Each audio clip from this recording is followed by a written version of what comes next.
আজকের রেসিপির জন্য নিয়ে নিয়েছি 1 কেজি কাতলা মাছ। কাতলা মাছগুলো বড় বড় পিস করে কাটা আছে। এখানে মাথা সমেত আমি নিয়েছি, পরে ভেজে মাথাটা সরিয়ে রাখবো। আর একটা দারুণ দুর্দান্ত স্বাদের এটা রেসিপি, পুরোটা দেখার অনুরোধ রইল, স্কিপ করবে না, তাহলে বুঝতে পারবে না। প্রথমে মাছগুলোকে লবণ আর হলুদ দিয়ে আমি ম্যারিনেট করে নিচ্ছি। আর দেখতেই পাচ্ছ হাত দিয়ে ভালো করে ম্যারিনেট করছি, যেহেতু পিসগুলো বড় আছে আর ভালো করে ভাজতে হবে, তার জন্য ম্যারিনেট করা হয়ে গেছে। এবার আমি একটা চারটা ফ্রাই প্যান নিয়েছি, যাতে মাছগুলো ভাজতে খুব সুবিধা হয়। তেল দিয়ে দিলাম।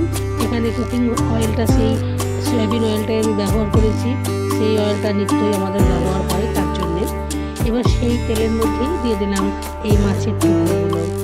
আর মাছের টুকরোগুলো দেওয়ার পর লো করে দেবো গ্যাসের ফ্লেমটাকে, যাতে অল্প আছে খুব ভালো করে ভাজা হয়ে যায়, পুড়ে না যায়, তার জন্য। এটা কাতলা মাছের এমন একটা রেসিপি, তোমরা হয়তো কাতলা মাছ রান্না করেছো, কিন্তু আমার রান্নাটা একটু ইউনিক টাইপের করার চেষ্টা করেছি, তার টেস্টটা বাড়ানোর জন্য।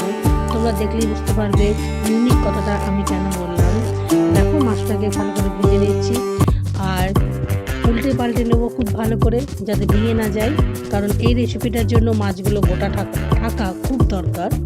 একটা মশলা তৈরি করে নেবো, স্কিনের মধ্যে দিয়ে নিয়েছি। কী কী জিনিস আমি এখানে ব্যবহার করছি একটু দেখে নেবে। আর তার সাথে দিয়ে দেবো হাফওয়ালা, মানে অর্ধেক লেবু। এই লেবুটাই হচ্ছে এই রেসিপিটার টেস্টটা দ্বিগুণ করে দেবে। মশলাটা মিক্সিতে করে নিয়েছি। এবার আরও কিছু মশলা আমি স্ক্রিনে নাম দিয়ে দিয়েছি, সেই মশলাগুলোকে আমি দিয়ে দেবো। দিয়ে ভাজা যখন হয়ে যাবে, তখন মিক্সিতে যে পেস্ট আমি করে নিয়ে এসেছি, সেই পেস্টটা এখানে ব্যবহার করব। পেস্টটা পুরোটাই ব্যবহার করব, যেহেতু এখানে 1 কেজি মাছ আছে তার জন্য।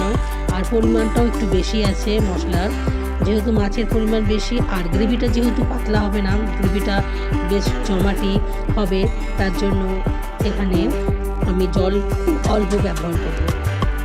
আরও কিছুটা হলুদ লবণ দিয়ে দেবো। আগে দিয়েছিলাম লবণ খুব অল্প পরিমাণে, সেটা মাছে।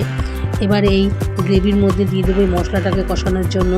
আর দিয়ে দেবো ব্ল্যাক পেপার। এখানে গোলমরিচের গুঁড়োটাও দিলে টেস্টটা অনেকটাই ভালো হবে, যেহেতু ঝালের পরিমাণটা এখানে কাঁচা লঙ্কাতে আছে, আর শুকনো লঙ্কা তো আমি একটাই ব্যবহার করেছি, তার জন্যে খুব ভালো করে মশলাটাকে ভেজে নেবো। যেই ভাজা হয়ে যাবে 1 কাপ মতো জল ব্যবহার করব। এখানে গ্রেভিটা গাঢ় হবে, পাতলা হবে না, যেহেতু এটা কাতলা মাছের একটা ইউনিক স্টাইলের রেসিপি।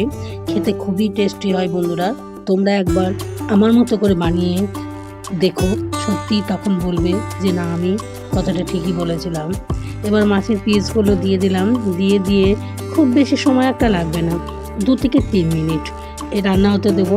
2 থেকে 3 মিনিটের মধ্যেই এই রেসিপিটা তৈরি হয়ে যাবে। আর আগে 2 মিনিট লেগেছিলো মাছটা ভাজতে, মানে 5 মিনিট, টোটাল 5 মিনিটে এই রেসিপিটা তৈরি হয়ে যাবে। আর খেতে এতটাই টেস্টি, আগে তো বলেইছিলাম। আর নামানোর আগে একটু গরম মশলা দিয়ে দেবো। আমি এখানে শাহি গরম মশলাটা ব্যবহার করেছি।